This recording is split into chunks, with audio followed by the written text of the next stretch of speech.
जय मां मणिकेश्वरी। जय मां मणिकेश्वरी। जय मां मणिकेश्वरी। फानी पाटनारू आमे जीवु पाटनागढ़ एटा गोटे अवेयरनेस राइड आउ एटा एथि पय गोटे अवेयरनेस राइड आमे करिचु कि आमे देखुचु आजिकाली बहुते पिला माने अछंती देखुचंती सबको आउ पहले बिना सेफ्टी रे बाइक बाइक परचेस करचंती आउ किसी सेफ्टी ना जेमति कि हेलमेट नहीं, ग्लोव्स नहीं, किसी राइडिंग गियर नहीं, शूज नहीं हला जोटा कि बहुत जरूरी। आगामी काल से माने आघात होचंती हम फैमिली माने बहुत प्रोब्लेम रे पड़चंती से पय एटा गोटे अवेयरनेस राइड जेटा कि सेफ्टी राइड गोटे हम जाउछु पाटनागढ़ जाए तो पाटनागढ़ जाए जीवु सेठु हम डेस्टिनेशन अछि कान्हा नर्सरी।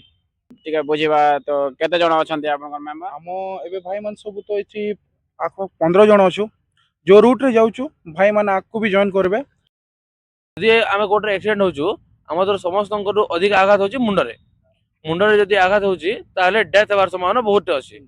तो से जिनिस पई बहुत राइडर्स अछंती बाइकर्स जे कि जाउचंती किंतु बाइक चलाउचंती हेलमेट ग्लोव्स जैकेट किछि पिंधु नांती जोदि में कि तांको फैमिली को आपको बहुत प्रॉब्लम टा फेस करबा पड़ुची। भारत माता की जय। भारत माता की जय। वंदे मातरम। वंदे मातरम। वंदे मातरम। कलाहांडीरू कैमरा पर्सन प्रसन्न पंडा सह मुजफ्फर अली रिपोर्ट।